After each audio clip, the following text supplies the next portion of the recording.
Kaugnay na balita mga kabrigada, mga cabinet secretary agad na tumalima sa utos na courtesy resignation ni Pangulong Marcos. Brigada Maricar Sargan, ibrigada mo. Brigada Live Report. Mabilis na tumalima ang mga cabinet secretary sa utos ni Pangulong Ferdinand Marcos Jr. na maghain sila ng courtesy resignation. Sa mga oras na ito, nasa lagpas 20 na ang mga cabinet secretaries na nakapagsumite na ng courtesy resignation.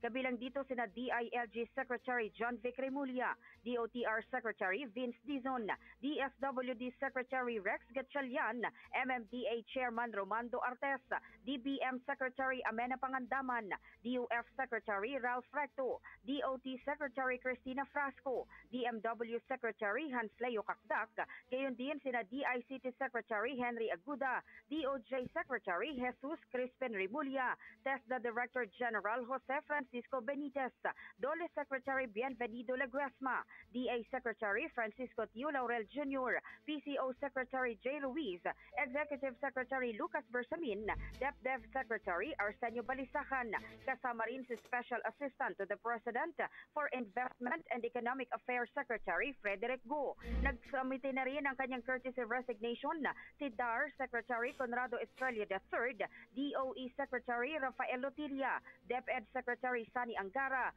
DENR Secretary Maria Antonia Yulo Loizaga, DND Secretary Gilberto Teodoro Jr., DTI Secretary Maria Cristina Roque, National Security Advisor Eduardo Anyo, at si DOST Secretary Renato Solidum. Karaniwang nakasaad sa kanilang courtesy resignation ang pagsuporta nila sa desisyon ni Pangulong Marcos.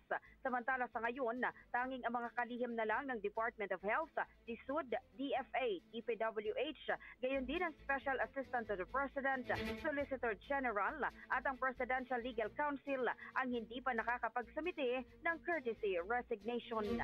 In the heart of changing lives, ako si Brigada Maricar Sargan ng 105.1 Brigada News FM Manila, the Music and News Authority. Ang bahaging ito ay hatid sa atin ng Yummyvit ES2 Oral Drops. Simulang tuparin ang pangarap ng iyong anak. And stunting now!